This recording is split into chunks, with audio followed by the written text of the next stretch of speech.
அடிமைத்தனம் பற்றி இன்று சீராக் புத்தகம் 3 வகையான அடிமைத்தனங்களை பற்றி நமக்கு எடுத்துரைத்து அதில் எச்சரிக்கையாக இருக்கும்படி நமக்கு அறிவுரை கூறுகின்றது. முதலாவது, செல்வத்துக்கு நீ அடிமையாகாதே என்று சொல்கின்றது. செல்வத்துக்கு அடிமையானால் கடவுளை விட்டு பிரிய நேரிடும். அப்படி பிரிய நேர்ந்தால் நமக்கு சாபமே வந்து சேரும். ஆகவே செல்வத்தின் மீது நீ நம்பிக்கை வைக்காதே என்று சொல்லப்படுகின்றது. இரண்டாவது கருத்து, உன் உடல் வலிமையின் மீது நம்பிக்கை வைக்காதே என்று சொல்கின்றது. அதற்கு அடிமையும் ஆகாதே என்று சொல்கின்றது. அப்படி அடிமையானால் அப்போதும் நீ கடவுளை மறப்பாய், மறந்துவிட்டால் கடவுள் உன்னை மீட்க மாட்டார் என்று சொல்கின்றது. அதற்கு ஒரு நல்ல உதாரணம், அந்த கோலியாத்தை பாருங்களேன். அவன் தனது உடல் வலிமையின் மீது நம்பிக்கை வைத்தான். ஆனால் கடவுள் அவனை காப்பாற்றினாரா என்றால் இல்லை. உடல் வலிமை என்பது கடவுளுக்கு முன்பாக ஒரு செல்லா காசு என்பதை கடவுள் நிரூபித்து அவனை அதே நொடிப்பொழுது அழித்தார்.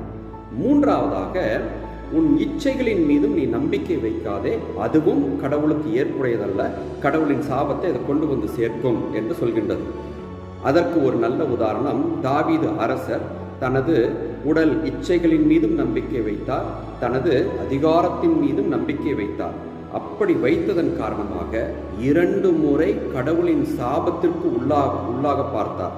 ஆகவே இந்த 3ம் கடவுளுக்கு விரோதமான காரியங்களாக இருக்கிறது என்று சொல்லி இந்த 3 விஷயங்களை குறித்து எப்பொழுதுமே எச்சரிக்கையாக இருக்க வேண்டும் என்று கடவுள் அழைப்பு விடுக்கின்றார்.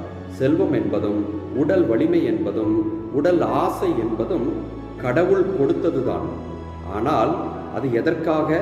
நாம் நன்றாக இருக்க வேண்டும், வாரிசுகளை உருவாக்க வேண்டும், அதன் வழியாக கடவுளுக்கு மேன்மை உண்டாக்க வேண்டும் என்பதற்காகத்தான் அதை கொடுத்திருக்கின்றார்.